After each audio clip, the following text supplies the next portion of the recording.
ನಮಸ್ತೆ ಎಲ್ರಿಗೂ. Hi my dear student. C last ಕ್ಲಾಸಲ್ಲಿ ನಾವು ರಿಪ್ರೊಡಕ್ಷನ್ ಇನ್ ಪ್ಲಾಂಟ್ಸ್ ಕಂಪ್ಲೀಟ್ ಎಕ್ಸ್ಪ್ಲನೇಷನ್ ಆಗಿತ್ತು.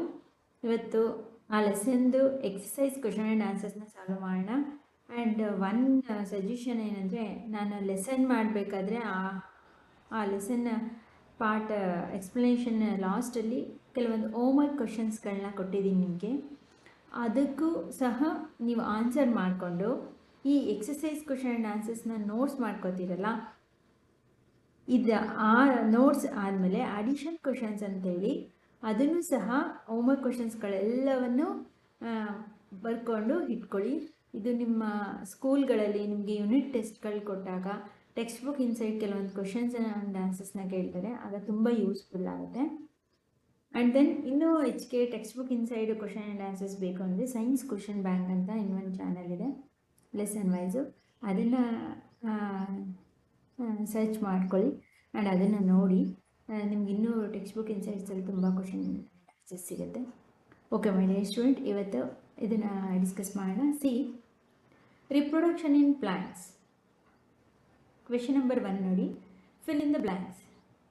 Production of new individuals from the vegetative part of parent is called what? ಅಂದರೆ vegetative part of ಪೇರೆಂಟಿಂದ new individuals ಹೊರ ಬರೋದನ್ನ ಏನಂತಾರೆ ವೆಜಿಟೇಟಿವ್ ಪ್ರಾಪಗೇಷನ್, ಕಾಯಜ ಸಂತಾನೋತ್ಪತ್ತಿ ಅಂತೇಳಿ ಕರೀತಾರೆ. ಇಲ್ಲೇ ಕೊಟ್ಟಿದ್ದಾರೆ vegetative part of the plant. Production of vegetative part ಅಂದರೆ ವೆಜಿಟೇಟಿವ್ ಪ್ರಾಪಗೇಷನ್ ಅಂತ. ಸಿ ನೆಕ್ಸ್ಟ್ ಬಿ ನೋಡಿ. A flower may have either male or female reproductive parts. Such a flower is called what? ಅಂದರೆ ಯಾವುದೋ ಒಂದು ಗಿಡದಲ್ಲಿ ಇರ್ತಕ್ಕಂಥ ಹೂವೊಂದು ಮೇಲ್ ಆಗಿರ್ಬೋದು ಅಥವಾ ಫೀಮೇಲ್ ರಿಪ್ರೊಡಕ್ಟಿವ್ ಪಾರ್ಟ್ ಆಗಿರ್ಬೋದು, ಹೆಣ್ಣು ಅಥವಾ ಗಂಡು ಸಂತಾನೋತ್ಪತ್ತಿಯ ಪಾಠ ಆಗಿದ್ರೆ ಸಚ್ ಫ್ಲವರ್ಸ್ ಏನಂತ ಕರೀತಾರೆ? ಎರಡರಲ್ಲಿ ಒಂದು ಇದ್ರೆ ಅದನ್ನೇನು ಏಕಲಿಂಗೀಯ unisexual flower, what we call unisexual flower ಅಂತೇಳಿ ಕರೀತಾರೆ. ಇಲ್ಲಿಗೆ ಆನ್ಸರ್. ಸಿ ನೆಕ್ಸ್ಟ್ ಸಿ ನೋಡಿ. The transfer of pollen grains from anther to stigma of the same or another flower of the same kind is known as pollination ಅಂತ ಕೇಳಿದ್ದೀರಲ್ವಾ? ಆ ಪಾಲಿನೇಷನಲ್ಲಿ ಯಾವ ಥರ 2 types ಇದೆ. ಅದರಲ್ಲಿ ಪೋಲನ್ ಗ್ರೈನ್ಸ್ ಅವುಗಳು ಎಲ್ಲಿಂದ ಆಂಥರಿಂದ ಸ್ಟಿಗ್ಮಾಗೆ ಟ್ರಾನ್ಸ್ಫರ್ ಆಗೋದನ್ನು ಏನಂತ ಕರೀತಾರೆ? ಪಾಲಿನೇಷನ್. ಏನಂತಾರೆ? Pollination.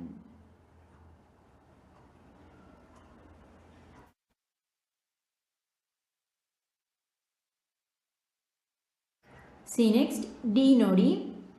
The fusion of male and female gamete is termed as fertilization. What we call ಹೆಣ್ಣು ಮತ್ತು ಗಂಡು ಸಂಯೋಗಗೊಂಡು ಗೆಮೆಟ್ಸನ್ನು ಯುಗ್ಮಜವನ್ನು ಉಂಟು ಮಾಡುವಂಥ ಕ್ರಿಯೆಗೆ ಏನಂತಾರೆ? ಫರ್ಟಿಲೈಸೇಷನ್ ಅಂತೇಳಿ ಕರೀತಾರೆ. Seed dispersal takes place by means of dash. ಅಂದರೆ ಬೀಜಗಳು ಪಸರಿಸೋದು ಯಾವ್ಯಾವ ಥರದಲ್ಲಿ ಬೀಜಗಳು ಪಸರಿಸುತ್ತೆ? ಇದನ್ನು ಲೆಸನ್ ಮಾಡಬೇಕಾದ್ರೆ ತುಂಬ ಸಲ ಹೇಳಿದ್ದೀನಿ. ಗಾಳಿ ಮೂಲಕ ಬೀಜಗಳು ಪ್ರಸರಣ ಆಗುತ್ತೆ, ನೀರಿನ ಮೂಲಕ ಹೋಗುತ್ತೆ, ಆ್ಯಂಡ್ ಅನಿಮಲ್ ಪ್ರಾಣಿಗಳ ಮೂಲಕನೂ ಹೋಗುತ್ತೆ. ಇನ್ನೊಂದು ಸೀಡ್ ಬಸ್ಟ್ ಅಂತ ಬರುತ್ತೆ, ಅದು ಇದೆ. ಮುಖ್ಯವಾಗಿ ವಿಂಡ್, ವಾಟರ್ ಆ್ಯಂಡ್ ಅನಿಮಲ್, ಇವುಗಳ ಮೂಲಕ ಸೀಡ್ ಡಿಸ್ಪರ್ಸಲ್ ಆಗುತ್ತೆ. ಸಿ ನೆಕ್ಸ್ಟ್ ಕ್ವೆಶ್ಚನ್ ನಂಬರ್ 2 ನೋಡಿ. Describe the different methods of asexual reproduction.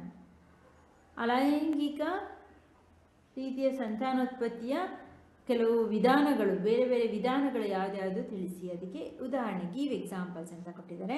The different methods of asexual reproduction. First one vegetative propagation, ಕಾಯಜ ಸಂತಾನೋತ್ಪತ್ತಿ. ಅದರಲ್ಲಿ it is a type of asexual reproduction in which new plants are produced from roots, stems, leaves and buds.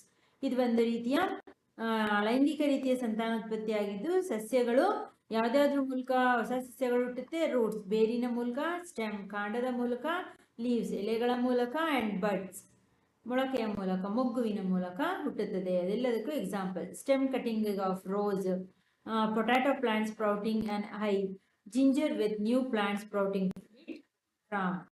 from it. ಅದರಲ್ಲೇ asexual reproduction ಅಲ್ಲೇ ಒಂದೇನಾಯ್ತು vegetative propagation ಆಯ್ತು, ಇನ್ನೊಂದು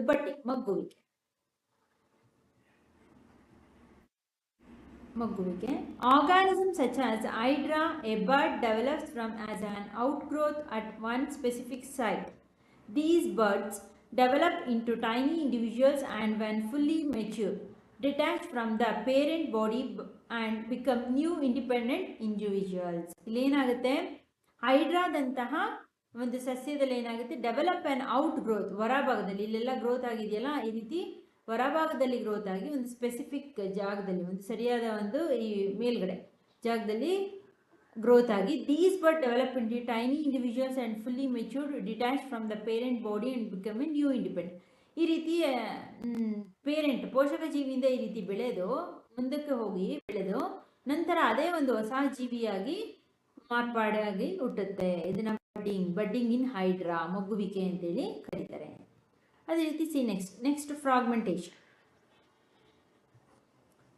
When water and nutrients are available, algae grow and multiply rapidly and breaks up into 2 or more fragments. These fragments or pieces grow into new individuals. ಪಾಚಿ ಅಥವಾ ಹಾಲ್ಗೆ ಶೈವಲ ಅಂತ lesson ಮಾಡಬೇಕಾದ್ರೆ explain ಮಾಡಿದ್ವಿ. ಒಂದು ಅಥವಾ ಒಂದಕ್ಕಿಂತ ಹೆಚ್ಚು, ಎರಡು ಅಥವಾ ಎರಡಕ್ಕಿಂತ ಹೆಚ್ಚು ಭಾಗಗಳಾಗಿ ಬೇರ್ಪಟ್ಟು ಅದು ಹೆಚ್ಚು ಹೊಸ ಯಾವುದು ಡಿವೈಡ್ ಆಗಿರುತ್ತೆ, ಮಲ್ಟಿಪ್ಲೈ ಆಗಿರುತ್ತೆ, ವಿಭಜನೆಗೊಂಡಿರುತ್ತೆ, ಅದೇ ಒಂದು ಹೊಸ ಫ್ರಾಗ್ಮೆಂಟ್, ಹೊಸ ಜೀವಿಯಾಗಿ ಉತ್ಪತ್ತಿ ಆಗುತ್ತೆ. ಇದನ್ನು fragmentation in spirogyra and algae, ಅದನ್ನು ಫ್ರಾಗ್ಮೆಂಟೇಷನ್ ಅಂತ ಕರೀತಾರೆ. Next spore formation. ಬೀಜ, ಸ್ಪೋರ್ಸ್ ಅಂದರೆ ಉಂಟಾಗುವಿಕೆ. The spores are asexual reproductive bodies. Spores ಅನ್ನೋದು ಏಸೆಕ್ಷುವಲ್, ಅಲೈಂಗಿಕ ಸಂತಾನೋತ್ಪತ್ತಿಯ ದೇಹದಲ್ಲಿರ್ತಕ್ಕಂತಹ ಒಂದು ಭಾಗ spores. Each spore is covered by a hard protective coat to withstand unfavorable conditions such as high temperature and low humidity. So they can survive for a long time under favorable conditions. A spore germinates and develops into a new individuals. ಅಂದರೆ ಒಂದು spores ಬೀಜ ತನ್ನನ್ನು ತಾನು ರಕ್ಷಣೆಯನ್ನು ಮಾಡ್ಕೊಳ್ಳೋದಕ್ಕೆ ಒಂದು ಗಟ್ಟಿಯಾದ ಒಂದು ಕವಚನ ಹೊಂದಿರುತ್ತೆ, ಮತ್ತು ಲೈಟ್ ವೆಯ್ಟ್ ಆಗಿ ತುಂಬ ಭಾರವಿಲ್ಲದೆ ಹಗುರವಾಗಿರುತ್ತೆ. ಅಲ್ಲದೆ ಏನಾಗಿರುತ್ತೆ, ಅದು ಯಾವುದೇ ಹೆಚ್ಚು ಹೈ ಟೆಂಪರೇಚರ್ಗೆ, ಲೋ ಹ್ಯುಮಿಡಿಟಿಗೆ, ಕಡಿಮೆ ಆರ್ದ್ರತೆಯಲ್ಲೂ ಬದುಕುವಂತಹ ಶಕ್ತಿಯನ್ನು ಪಡ್ಕೊಳ್ಳೋದಕ್ಕೋಸ್ಕರ ತನ್ನ ಸುತ್ತ ಒಂದು ಕವಚವನ್ನು ಹೊಂದಿದ್ದು ಬೀಜವನ್ನು ರಕ್ಷಿಸಿಕೊಂಡು ಅದು ಜರ್ಮಿನೇಟ್ ಆಗಿ ಬೆಳೆದು ಹೊಸ ಜೀವಿಯನ್ನು ಉಂಟು ಮಾಡುತ್ತೆ. ಇದೇ ರಿಪ್ರೊಡಕ್ಟಿವ್ ಥ್ರೂ ಸ್ಪೋರ್ಸ್ ಫಾರ್ಮೇಷನ್ ಇನ್ ಫಂಗಸ್. ಬ್ರೆಡ್ ಪೀಸ್ದು ಅದನ್ನು ಲಿಸನ್ ಮಾಡ್ಬೇಕಾದ್ರೆ ಎಕ್ಸ್ಪ್ಲೇನ್ ಮಾಡಿದ್ವಿ. ಆ ಬೀಜಗಳು, ಇದು ಸ್ಪೋರ್ಸು, ಇದು ಹೊಸ ಒಂದು ಸಸ್ಯವನ್ನು ಉಂಟು ಮಾಡುತ್ತೆ, ಹೊಸ ಒಂದು ಉತ್ಪನ್ನವನ್ನು ಡೆವಲಪ್ ಮಾಡುತ್ತೆ. ಕ್ವಶನ್ ನಂಬರ್ 3 ನೋಡಿ. ಇದಿಷ್ಟು ಅಂದರೆ ಈ spore formation, fragmentation, budding, vegetative propagation, ಇದಿಷ್ಟು ಏಸೆಕ್ಷುವಲ್ ರಿಪ್ರೊಡಕ್ಷನ್ನ ಡಿಫ್ರೆಂಟ್ ಮೆಥಡ್ಸ್ಗಳು. ಇದರಲ್ಲಿ ನೀವು 2 ಮಾರ್ಕ್ಸ್ ಕೇಳಿದ್ರೆ ಜಸ್ಟ್ ವೆಜಿಟೇಟಿವ್ ಪ್ರೊಪಗೇಷನ್ ಬರೀ ಇವುಗಳ ನೇಮ್ ಮಾಡಿದ್ರೆ ಸಾಕು. ಎಕ್ಸ್ಪ್ಲೈನ್ ಅಥವಾ ಡಿಸ್ಕ್ರೈಬ್ ಅಂತೇಳಿ 4 ಮಾರ್ಕ್ಸ್ ಕೇಳಿದ್ರೆ ಈಗೇನು ಇಷ್ಟು ಕೊಟ್ಟಿದ್ದೀನಿ ಅಷ್ಟನ್ನು ಎಕ್ಸ್ಪ್ಲೈನ್ ಮಾಡಬೇಕಾಗುತ್ತೆ. ಸ್ವಲ್ಪ ಲೈಟಾಗಿ, ಸ್ವಲ್ಪ ರಫ್ ಆಗಿ ಒಂದು ಈ ಡಯಾಗ್ರಾಮ್ಗಳನ್ನು ಹಾಕಬೇಕಾಗುತ್ತೆ. ಆಯ್ತಾ? Just name the different methods of asexual reproduction ಅಂದರೆ only vegetative propagation, budding, fragmentation and spore formation ಅಂತ ಬರೆದ್ರೆ ಸಾಕು. ಡಿಸ್ಕ್ರೈಬ್ ಅಥವಾ ಎಕ್ಸ್ಪ್ಲೈನ್ ಅಂತ ಕೇಳಿದ್ರೆ ನೀವು 4 ಮಾರ್ಕ್ಸ್ಗೆ ಇದನ್ನು ಇಷ್ಟು ಬರೀಬೇಕಾಗುತ್ತೆ. ಓಕೆನಾ? Okay my dear student. Next question number 3 ನೋಡಿ. Explain what you understand by sexual reproduction. ನೀವು ಲೈಂಗಿಕ ಸಂತಾನೋತ್ಪತ್ತಿಯ ಬಗ್ಗೆ ಎಷ್ಟು ತಿಳ್ಕೊಂಡಿದ್ದೀರಾ ಅದನ್ನು ಎಕ್ಸ್ಪ್ಲೈನ್ ಮಾಡಿ ಅಂತ ಕೇಳ್ತಿದ್ದಾರೆ. When 2 parents are involved in reproduction, the method is called sexual reproduction. 2 ಪೋಷಕ ಜೀವಿಗಳು ಅಲ್ಲಿ ಉಂಟಾಗುವಂಥ ಸಂತಾನೋತ್ಪತ್ತಿಯ ಒಂದು ವಿಧಾನವನ್ನೇ ನಾವು ಸೆಕ್ಷುವಲ್, ಲೈಂಗಿಕ ಸಂತಾನೋತ್ಪತ್ತಿ ಅಂತೇಳಿ ಕರಿತೀವಿ. The male and female gamete fuse during fertilization to produce zygote. ಹೆಣ್ಣು ಮತ್ತು ಗಂಡು ಯುಗ್ಮಜಗಳು ಸಂಯೋಗಗೊಂಡು ಉಂಟಾಗುವಂಥದ್ದೇ ನಿಷೇಚನ, ಇದರಿಂದ ಬರುವಂಥದ್ದೇ ಝೈಗೋಟ್ ಉಂಟಾಗುತ್ತೆ. The zygote subsequently develops into an embryo which further develops into a new fetal. Zygote ಉಂಟಾಗಿ ಅದು ಎಂಬ್ರಿಯೋ ಭ್ರೂಣವಾಗಿ ಬೆಳೆದು ಹೊಸ ಒಂದು ಜೀವಿಯನ್ನು ಉಂಟು ಮಾಡುತ್ತೆ. ಇದೇ sexual reproduction. Next question number 4 ನೋಡಿ. State the main differences between asexual and sexual reproduction. Sexual ರಿಪ್ರೊಡಕ್ಷನ್ಗೂ ಎಸೆಕ್ಷುವಲ್ ರಿಪ್ರೊಡಕ್ಷನ್ಗೂ ವ್ಯತ್ಯಾಸವನ್ನು ತಿಳಿಸಿ ಅಂತ ಕೇಳಿದರೆ, asexual only one parent is needed. Asexual reproduction ಒಂದೇ ಒಂದು ಪೋಷಕ ಜೀವಿ ಇದ್ರೆ ಸಾಕು. ಇಲ್ಲಿ ಸೆಕ್ಷುವಲ್ ಅಲ್ಲಿ 2 ಪೇರೆಂಟ್ ಅಂದರೆ male and female gametes are required. ಹೆಣ್ಣು ಮತ್ತು ಗಂಡು ಎರಡೂ ಇರಬೇಕು. Offspring is normally similar to parent. Offspring ಅಂದರೆ ಬರ್ತಕ್ಕಂತಹ ಜೀವಿ ತನ್ನ ಪೇರೆಂಟ್ ಪೋಷಕ ಜೀವಿಯಂತೆ ಹೋಲುತ್ತದೆ. Offspring shows variation with respect to parent. ಇದು ಆಫ್ ಸ್ಪ್ರಿಂಗು ಸ್ವಲ್ಪ ಪೇರೆಂಟ್ ಮೇಲೆ ಡಿಪೆಂಡ್ ಆಗಿರುತ್ತೆ. ರೆಸ್ಪೆಕ್ಟ್ ಟು ಪೋಷಕ ಜೀವಿ ಅಂತ ಸ್ವಲ್ಪ ಭಿನ್ನವಾಗಿ ಅವರ ಮೇಲೆ ಡಿಪೆಂಡ್ ಆಗಿರುತ್ತೆ. Yeast example asexual reproduction, yeast, hydra, spirogyra etcetera show asexual reproduction. ಇವೆಲ್ಲವೂ ಲೈಂಗಿಕ ರೀತಿಯ ಸಂತಾನೋತ್ಪತ್ತಿಗೆ ಉದಾಹರಣೆಗಳು. ಅನಿಮಲ್ಸ್, ಎಲ್ಲ ಥರದ ಅನಿಮಲ್ಸು, ಹ್ಯೂಮನ್ನು, ಮನುಷ್ಯರು, ಇನ್ಸೆಕ್ಟ್ಸು, ಕೀಟಗಳು ಎಕ್ಸೆಟ್ರಾ ಇವೆಲ್ಲವೂ ಸೆಕ್ಷುವಲ್ ರಿಪ್ರೊಡಕ್ಷನ್, ಲೈಂಗಿಕ ರೀತಿಯ ಸಂತಾನೋತ್ಪತ್ತಿ ಮಾಡುವಂತಹ ಅದಕ್ಕೆ ಉದಾಹರಣೆ ಪ್ರಾಣಿಗಳು, ಕೀಟಗಳು, ಮನುಷ್ಯರು. ಕ್ವೆಶ್ಚನ್ ನಂಬರ್ 5 ನೋಡಿ. Sketch the reproductive part of a flower. ಒಂದು ಹೂವಿನ ಅಂದವಾದ ಚಿತ್ರವನ್ನು ಬರೆದು ಭಾಗಗಳನ್ನು ಗುರುತಿಸಿ ಅಂತ ಕರೀತಾರೆ. Reproductive part of the flower ಯಾವುದು? Reproductive part of the flower ಅಂದರೆ ಹೂವಿನಲ್ಲಿ ಸಂತಾನೋತ್ಪತ್ತಿಯ ಭಾಗದ ಚಿತ್ರವನ್ನು ಬರೆದು ಗುರುತಿಸಿ ಅಂತ ಕೇಳಿದ್ದಾರೆ. ಯಾವುದು ಇದರಲ್ಲೆಲ್ಲ ಸಂತಾನೋತ್ಪತ್ತಿಯಾಗೋದು? ಆಂಥರ್ ಅಂದರೆ stamen, filament, stigma, style, ovary, ಇದು ಓವೆಲ್ಸ್ ಅಲ್ವಾ. ಹೂವಿನ ಚಿತ್ರ ಬರೆದು ಇವೇ ಮುಖ್ಯವಾಗಿ ಸಂತಾನೋತ್ಪತ್ತಿಯ ಭಾಗಗಳು. ಪೆಟಲ್, ದಳಗಳಿದೆ, ಸೆಪಲ್ಸ್ ಇದೆ, ಆಮೇಲೆ ಅದ್ರ ಭಾಗಗಳನ್ನ ಗುರುತಿಸಿದ್ದಾರೆ. ಅದರಿಂದ ಇದಿಷ್ಟು reproductive part main. Anther, stigma, style, ovary, ovules ಇವೆಲ್ಲವೂ reproductive part of the flowers. Next question number 6 ನೋಡಿ. Explain the difference between self pollination and cross pollination. Self pollination ಪರಾಗಸ್ಪರ್ಶ, ಸ್ವಕೀಯ ಪರಾಗಸ್ಪರ್ಶ ಮತ್ತು ಪರಕೀಯ ಪರಾಗಸ್ಪರ್ಶಕ್ಕೆ ವ್ಯತ್ಯಾಸ ತಿಳಿಸಿ. ಸೆಲ್ಫ್ ತಾನೇ. Pollen grains are transfer to stigma of same flower. ಒಂದೇ ಹೂವಿನಿಂದ ಪೋಲನ್ ಗ್ರೈನ್ಸ್ ಪರಾಗರೇಣುಗಳು ಸ್ಟಿಗ್ಮಾಗೆ ಟ್ರಾನ್ಸ್ಫರ್ ಆಗೋದಕ್ಕೆ, ವರ್ಗಾವಣೆ ಆಗೋದಕ್ಕೆ ಸೆಲ್ಫ್ ಪಾಲಿನೇಷನ್ ಅಂತಾರೆ. ಅದೇ ರೀತಿ pollen grains are transfer to stigma of different flower. ಬೇರೆ ಫ್ಲವರಿಂದ ಅಥವಾ ಬೇರೆ ಗಿಡದ ಒಂದು ಫ್ಲವರಿಂದ, ಬೇರೆ ಸಸ್ಯದ ಒಂದು ಗಿಡದ ಹೂವಿನಿಂದ ಪರಾಗರೇಣುಗಳು ಸ್ಟಿಗ್ಮಾಗೆ ವರ್ಗಾವಣೆ ಆಗೋದನ್ನು cross pollination. Second point, pollinating agent is not required. ಇದರಲ್ಲಿ ಪಾಲಿನೇಷನ್ ಮಾಡೋದಕ್ಕೆ ಯಾವುದೇ ರೀತಿ ಮಾಧ್ಯಮ ಏಜೆಂಟ್ ಬೇಕಾಗಿಲ್ಲ. Pollinating agent such as wind, water, insects etcetera is not required. Is not required ಅಂದರೆ ಪಾಲಿನೇಟಿಂಗ್ ಏಜೆಂಟ್ ಇದರಲ್ಲಿ ಏನೇನು ಇರುತ್ತೆ? ವಿಂಡ್ ಗಾಳಿ ಮೂಲಕ ಹೋಗುತ್ತೆ, ನೀರಿನ ಮೂಲಕ ಹೋಗುತ್ತೆ, ಕೀಟಗಳ ಮೂಲಕ ಹೋಗುತ್ತೆ, ಬಟ್ ಅದೇ ಬೇಕು ಅಂತೇನು ಅವಶ್ಯಕತೆ ಇಲ್ಲ. ಎಕ್ಸಾಂಪಲ್ ಯಾವುದು ಸೆಲ್ಫ್ ಪಾಲಿನೇಷನ್ಗೆ? Peanut, sunflower etcetera. ಸೂರ್ಯಕಾಂತಿ ಹೂವು, ಪೀನಟ್ ಗಿಡ, ತೊಗರಿಕಾಯಿ ಗಿಡಗಳು ಅದೆಲ್ಲವೂ. ಇದಕ್ಕೆ ಮ್ಯಾಂಗೋ, ಮಾವಿನ ಹಣ್ಣು, ರೋಸ್, ಗುಲಾಬಿ ಗಿಡ, most of the flowering plants. ಯಾವುದೆಲ್ಲ ಹೂ ಬಿಡುವಂತೆಲ್ಲ ಸಸ್ಯಗಳು ಕ್ರಾಸ್ ಪಾಲಿನೇಷನ್ಗೆ ಉದಾಹರಣೆ. ನೆಕ್ಸ್ಟ್ ಕ್ವೆಶ್ಚನ್ ನಂಬರ್ 8 ನೋಡಿ. How does the process of fertilisation takes place in flower? Fertilisation ಅಂದರೆ ಹೂವಿನಲ್ಲಿ ಫರ್ಟಿಲೈಸೇಷನ್ ನಿಷೇಚನ ಹೇಗೆ ನಡೆಯುತ್ತದೆ? Once pollen grain spread on the stigma it produces pollen tube. ಇಲ್ಲಿ ಪೋಲನ್ ಗ್ರೈನ್ಸ್ ಸ್ಟಿಗ್ಮಾಗೆ, ಈ ಪೋಲನ್ ಗ್ರೈನ್ಸ್ ಇರುತ್ತಲ್ಲ ಇದ್ರ ಸ್ಟಿಗ್ಮಾ, ಇದೇ stigma. Once pollen grain spread on stigma, ಒಂದ್ಸಲ ಈ ಪೋಲನ್ ಗ್ರೈನ್ ಸ್ಟಿಗ್ಮಾಗೆ ಉತ್ಪತ್ತಿ ಆದರೆ ಬಂದರೆ ಇಟ್ ಪ್ರೊಡ್ಯೂಸಸ್ ಪೋಲನ್ ಟ್ಯೂಬ್. ಏನನ್ನು ಉಂಟು ಮಾಡಿಬಿಡ್ತೀವಿ? ಇದ್ರೊಳಗಿರ್ತಕ್ಕಂಥ ಈ ಪೋಲನ್ ಗ್ರೈನ್ಸ್ ಇದ್ರೊಳಗಿರ್ತಕ್ಕಂಥ ಪೋಲನನ್ನು ಇದ್ರೊಳಗೆ ಬಂದರೆ ಎಲ್ಲ ಪೋಲನ್ ಟ್ಯೂಬ್ ಒಳಗೆ ಬಿಟ್ಬಿಡುತ್ತೆ. This process is called germination of pollen grain. ಇದನ್ನೇ ನಾವು ಪೋಲನ್ ಗ್ರೈನ್ ಜರ್ಮಿನೇಷನ್ ಅಂತೇಳಿ ಕರಿತೀವಿ. ಜರ್ಮಿನೇಷನ್ ಆಫ್ ಪೋಲನ್ ಗ್ರೈನ್ ಅಂತ. The pollen tube penetrate the style and reaches the ovary. ಇದು ಪೋಲನ್ ಟ್ಯೂಬ್ ಒಳಗಡೆ ಹೋದ ತಕ್ಷಣ ಏನಾಗುತ್ತೆ? ಸ್ಟೈಲ್ ಅಂದರೆ ಇದೇನೆ, ಇದರೊಳಗಿಂದ ಹೋಗಿ ರೀಚ್, ಎಲ್ಲಿಗೆ ರೀಚ್ ಆಗುತ್ತೆ? ಇದೇ ಸ್ಟೈಲ್. ಇಲ್ಲಿಂದ ರೀಚ್ ಆಗಿ ಏನಾಗುತ್ತೆ? ಒಳಗಡೆ ಓವರಿ ಒಳಗಡೆ, ಇದರೊಳಗಡೆ ಸೇರುತ್ತೆ.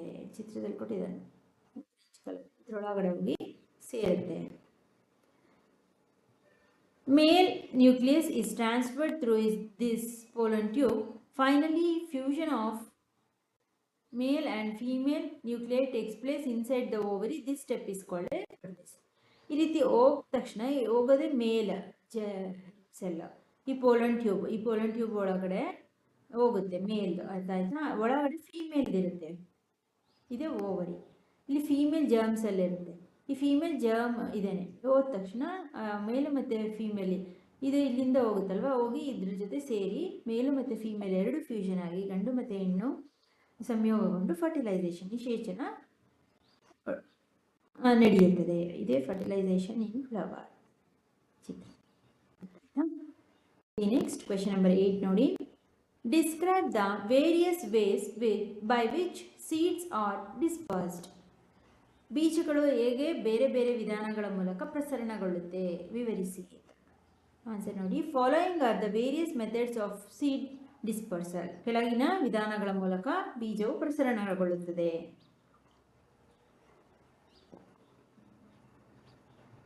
ಡಿಸ್ಪರ್ಸಲ್ ಬೈ ವಿಂಡ್,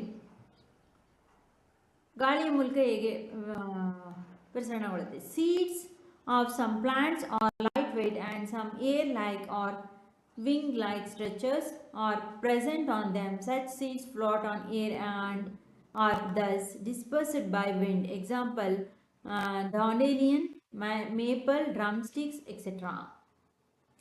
ಗಾಳಿ ಹೆಚ್ಚಿಗೆ ಬೀಸಿದಾಗ ಏರ್ ಲೈಕ್ ಸ್ಟ್ರಕ್ಚರ್, ಕೂದಲಿನಂತಹ ರಚನೆ, ಮತ್ತು ಅವು ಲೈಟ್ ವೆಯ್ಟ್ ಆಗಿ ತುಂಬ ಹಗುರವಾಗಿದ್ದು ಗಾಳಿಯ ಮೂಲಕ ತೇರಿಕೊಂಡು ಬೇರೆ ಗಿಡದ ಒಂದು ಪೋಲನ್ ಇದಕ್ಕೆ ಹೋಗಿ ಸೇರಿಕೊಳ್ಳುತ್ತೆ. ಇದ್ರ ಮೂಲಕ ಬೀಜಗಳ ಪ್ರಸರಣ ಆಗುತ್ತೆ. ಇದಕ್ಕೆ ದಾಂಡೇಲಿಯನ್ನು ಮತ್ತು ಡ್ರಮ್ ಸ್ಟಿಕ್ ಬೀಜಗಳು, ಸೀಡ್ಸ್, ನುಗ್ಗೆಕಾಯಿ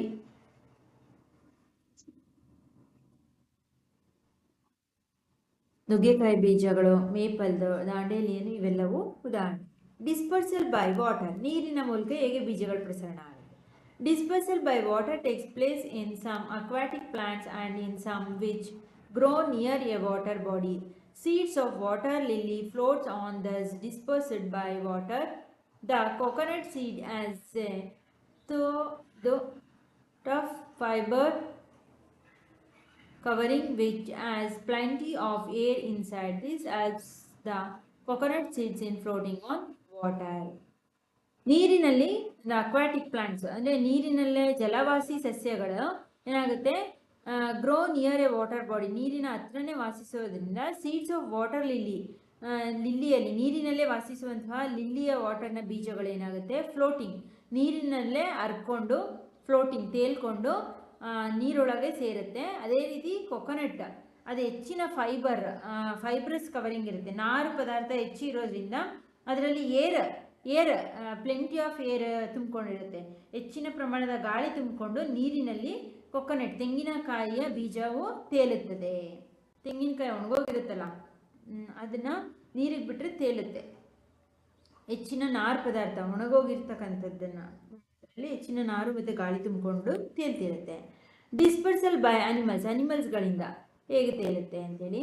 some seeds have spine like structures on them, spin like they get stuck to the fur of animals and thus get spread to different places.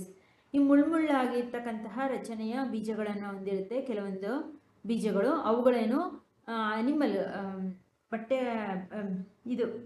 ಪ್ರಾಣಿಗಳ ದೇಹಕ್ಕೆ ಅಂಟಿಕೊಂಡು ಅವುಗಳು ಎಲ್ಲಿ ಚಲಿಸುತ್ತೆ ಅವೆಲ್ಲಿ ಹೋಗುತ್ತೆ, ಒಂದು ಪ್ಲೇಸ್ನ ಇನ್ನೊಂದು ಪ್ಲೇಸ್ಗೆ ನಡ್ಕೊಂಡು ಹೋಗುತ್ತೆ. ಅಲ್ಲಿ ಹೋಗಿ ಆ ಬೀಜಗಳು ಉದುರಿದಾಗ ಅದರಿಂದನೂ ಸಹ ಬೀಜಗಳು ಪ್ರಸರಣ ಆಗುತ್ತೆ. Example ಬೆಗರ್ಟಿಕ್, ಎಕ್ಸಾಂಥಿಯಮ್ etcetera. ಬೆಗರ್ಟಿಕ್ ಮತ್ತು ಎಕ್ಸಾಂಥಿಯಮ್ ಎಂಬ ಗಿಡದ ಬೀಜಗಳು. Some seeds are swallowed by birds and animals along with fruits. ಅದೇ ರೀತಿ ಪ್ರಾಣಿಗಳು, ಯಾವುದು ಪಕ್ಷಿಗಳಿದೆಯಲ್ಲ ಬರ್ಡ್ಸು ಮತ್ತು ಪ್ರಾಣಿಗಳು, ಈ ಥರ ಪ್ರಾಣಿಗಳು ತಿಂತಕ್ಕಂತಹ ಹಣ್ಣು, ಪಕ್ಷಿಗಳು ತಿಂತಕ್ಕಂತಹ ಹಣ್ಣು, ಅವುಗಳು ಉಗುಳುವಂತಹ ಬೀಜಗಳಿಂದ, ಅವುಗಳ ಮೂತ್ರದಿಂದ ಹೊರಬರ್ತಕ್ಕಂತಹ ಬೀಜಗಳು ಅವೆಲ್ಲಿ ಆರುತ್ತವೋ, ಎಲ್ಲಿ ಒಂದು ಕಡೆ ಇನ್ನೊಂದು ಕಡೆ ಸಂಚಾರ ಮಾಡಿದಾಗ ಅವುಗಳು ಎಲ್ಲಿ ಹೋಗಿ ಬೀಜಗಳನ್ನ ಬಿಡುತ್ತೋ ಅಲ್ಲಿ ಹೊಸ ಸಸ್ಯಗಳು ಉಂಟಾಗೋದಕ್ಕೆ ಮತ್ತು ಬೀಜಗಳು ಪ್ರಸರಣ ಆಗೋದಕ್ಕೆ ಆ ಪ್ರಾಣಿಗಳು ಪಕ್ಷಿಗಳಿಂದನೂ ಸಹಾಯ ಆಗುತ್ತೆ. These seeds gets dispersed with birds or animals dropping. ಪ್ರಾಣಿ ಮತ್ತು ಪಕ್ಷಿಗಳಿಂದ ಬೀಜಗಳ ಪ್ರಸರಣ ಅಂತೇಳಿ ಕರೀತಾರೆ. ಅದೇ ರೀತಿ ಡಿಸ್ಪರ್ಸಲ್ ಬೈ ಬಸ್ಟಿಂಗ್. ಬಸ್ಟಿಂಗ್ ಅಂದರೆ ಒಡೆಯುವಿಕೆ, ಬಸ್ಟ್ ಆಗೋದು. Some fruits burst open with they mature. The force of bursting is enough to spread the seeds. Example lady finger, castor, balsam etcetera. ಕೆಲವೊಂದು ಸಸ್ಯಗಳ ಬೀಜಗಳು ಬರ್ಸ್ಟ್ ಆಗೋದ್ರ ಮೂಲಕ, ಒಡೆದು ಬೀಜಗಳು ಆರುತ್ತೆ. ಕ್ಯಾಸ್ಟ್ರಾಯಿಲ್, ಹರಳೆಣ್ಣೆ ಅಂತ ಕರಿತೀವಲ್ಲ, ಹರಳೆಣ್ಣೆ ಬೀಜ ಕ್ಯಾಸ್ಟ್ರಾಯಿಲ್, ತಲೆಗೆ ಹಾಕೊಳ್ಳುವಂತಹ ಕೈ ಎಣ್ಣೆ ಅಥವಾ ಹರಳೆಣ್ಣೆ ಅಂತ ಕರಿತೀವಲ್ಲ, ಆ ಎಲೆ ಹೇಗೆ ಸಿಗುತ್ತೆ ನಮಗೆ? ಬೀಜಗಳಿಂದ. ಅದೇ ಬೀಜ ಇದೆ, ಆ ಬೀಜಗಳು ಸಿಡಿಯುತ್ತೆ ಬಿಸಿಲಿಗೆ. ಅದಲ್ಲದೆ ಬೆಂಡೆಕಾಯಿ, ಅದು ಒಣಗೋದ್ರೆ ಅದು ಸಹ ಬಿಸಿಲಿಗೆ ಒಡೆದು ದೂರಕ್ಕೆ ಸಿಡಿಯುತ್ತೆ. ಆಗ ಬೀಜಗಳು ದೂರಕ್ಕೆ, ತುಂಬ ದೂರಕ್ಕೆ ಸಿಡಿದಾಗ ಬಾಲ್ಸಮ್ ಪ್ಲಾಂಟ್ದು, ಬೆಂಡೆಕಾಯಿ ಗಿಡದ್ದು ಮತ್ತು ಹರಳೆಣ್ಣೆ, ಕ್ಯಾಸ್ಟ್ರಾಯಿಲ್ ಬೀಜಗಳು ಆರುವುದರ ಮೂಲಕ ಬೀಜಗಳು ಪ್ರಸರಣಗೊಳ್ಳುತ್ತೆ, ಬೇರೆ ಕಡೆಗೆ ಬೀಳುತ್ತೆ. ಡಿಸ್ಪರ್ಸಲ್ ಬೈ ಹ್ಯೂಮನ್ಸ್, ಮನುಷ್ಯರಿಂದ. Human beings also help in dispersals of seeds especially during farming. ಮನುಷ್ಯನಿಂದ, ಮನುಷ್ಯ ತಾನೇ ಬೀಜಗಳನ್ನು ಫಾರ್ಮಿಂಗ್ ಮಾಡಬೇಕಾದ್ರೆ, ವ್ಯವಸಾಯ ಮಾಡಬೇಕಾದ್ರೆ ಬೀಜಗಳನ್ನು ತನ್ನ ಜಮೀನುಗಳಿಗೆ, ಭೂಮಿಗೆ ಬೀಜಗಳನ್ನು ಎಸೆಯೋದ್ರ ಮೂಲಕ, ವ್ಯವಸಾಯ ಮಾಡೋದ್ರ ಮೂಲಕ ಬೀಜಗಳನ್ನು ಪಸರಿಸ್ತಾನೆ.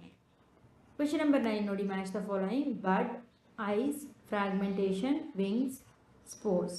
ಇದಕ್ಕೆ ಸೂಟಬಲ್ ಆನ್ಸರ್ಸ್ ನೋಡಿ. ಬಡ್ಗೆ ಈಸ್ಟ್, ಐಸ್ಗೆ potato, fragmentation spirogyra, wings maple, spores bread mould. ಅಂದರೆ ಯಾವ ರೀತಿ ಯಾವ್ಯಾವುದರಲ್ಲಿ ಪ್ರೊಡಕ್ಷನ್ ಆಗುತ್ತೆ ಅಂತ ಕೊಟ್ಟಿದ್ದಾರೆ. ಕ್ವೆಶ್ಚನ್ ನಂಬರ್ 10 ನೋಡಿ. Tick the correct answer, choose the correct answer. 4 answer ಕೊಟ್ಟಿದ್ದಾರೆ, ಕರೆಕ್ಟಾಗಿ ಇರೋದು ಮಾಡಿ. The reproductive part of A plant is. ಯಾವುದು ಸಸ್ಯದ ಸಂತಾನೋತ್ಪತ್ತಿಯ ಭಾಗ? Flower. Reproductive part of the plant ಯಾವುದು? ಫ್ಲವರ್. ಇಲ್ಲೇ ಕೊಟ್ಟಿದ್ದಾರೆ ನೋಡಿ ಚಿತ್ರ. ಸೆಕೆಂಡ್ ಒನ್ ನೋಡಿ, B. The process of fusion of male and female gametes is called. ಹೆಣ್ಣು ಮತ್ತು ಗಂಡುಗಳ ಸಂಯೋಗದಿಂದ ಉಂಟಾಗುವಂತಹ ಗೆಮೆಟ್ಸ್ ಏನಂತಾರೆ? ಫರ್ಟಿಲೈಸೇಷನ್, ನಿಷೇಚನ ಅಂತ ಕರೀತಾರೆ. ಅದೇ ರೀತಿ ಮೆಚ್ಯೂರ್ ಓವರಿ ಫಾರ್ಮ್ಸ್, ಬಲಿತಿರುವಂತಹ ಅಂಡವನ್ನು ಏನಂತ ಕರೀತಾರೆ? ಮೆಚ್ಯೂರ್ ಓವರಿನ, ಬಲಿತ ಅಂಡವನ್ನು ಫ್ರೂಟ್. ಕಾಯಿ ಬಲಿತರೆ ಏನಾಗುತ್ತೆ? ಹಣ್ಣಾಗುತ್ತೆ, ಫ್ರೂಟ್ ಅಂತ ಕರೀತಾರೆ. ಕೊಟ್ಟಿದ್ದಾರೆ. ಎ ಸ್ಪೋರ್ ಪ್ರೊಡ್ಯೂಸಿಂಗ್ ಪ್ಲಾಂಟ್ ಏನಂತ ಕರೀತಾರೆ? ಬೀಜಗಳನ್ನು ಉತ್ಪತ್ತಿ ಮಾಡುವ ಸಸ್ಯದ ಭಾಗವನ್ನು ಏನಂತ ಕರೀತಾರೆ? ಯಾವುದರಿಂದ ಸ್ಪೋರ್ಸ್ಗಳು ಯಾವುದ್ರಲ್ಲಿ ಪ್ರೊಡ್ಯೂಸ್ ಆಗುತ್ತೆ? Bread mould. ಈ bryophyllum can reproduce by its. Bryophyllum ಯಾವುದ್ರ ಮೂಲಕ? ಬ್ರಯೋಫಿಲಮ್ ಅನ್ನೋದು ಒಂದು ಸಸ್ಯದ ಎಲೆ. ಇದ್ರ ಬ್ರಯೋಫಿಲಮ್ ಕ್ಯಾನ್ ರಿಪ್ರೊಡ್ಯೂಸಸ್ ಬೈ ಸ್ಟೆಮ್ಮಿಂದ ಹುಟ್ಟುತ್ತೋ, ಕಾಂಡದಿಂದನೋ, ಬೇರಿನಿಂದನೋ, ಲೀವ್ಸಿಂದನೋ, ಫ್ಲವರಿಂದನೋ ಅಂತ ಕರಿತಿದ್ದಾರೆ. ಏನು ಆನ್ಸರು? ಲೀವ್ಸ್ ಮೂಲಕ ಹುಟ್ಟುತ್ತೆ ನೋಡಿ. ಆನ್ಸರ್ಸ್ ಇಲ್ಲೇ ಕೊಟ್ಟಿದ್ದಾರೆ, ಒಂದ್ಸಲ ಚೆಕ್ ಮಾಡ್ಕೊಳ್ಳಿ. ಇದಿಷ್ಟು ಈ ಲೆಸನ್ನ complete exercise question and answers. ನನ್ನ ಡೌಟ್ಸ್ ಇತ್ತು ಅರ್ಥ ಆಗಲ್ಲ ಅಂದರೆ ನಾನು ಡಿಸ್ಕ್ರಿಪ್ಷನ್ ಹಾಕಿ ಆ್ಯಂಡ್ ಹೋಮ್ವರ್ಕ್ ಕ್ವಶನ್ಸ್ನ ಆ್ಯಡ್ ಮಾಡ್ಕೊಳ್ಳಿ. ಆ್ಯಂಡ್ ಆದಷ್ಟು ಪ್ಲೇಲಿಸ್ಟ್ನ ಚೆಕ್ ಮಾಡಿ, ಲೆಸನ್ನ ಕೇಳಿ, ಆಮೇಲೆ ನೋಟ್ಸ್ ಮಾಡ್ಕೊಳ್ಳಿ, ಅರ್ಥ ಆಗುತ್ತೆ. ಆ್ಯಂಡ್ ಸಬ್ಸ್ಕ್ರೈಬ್ ಮಾಡ್ಕೊಳ್ಳಿ.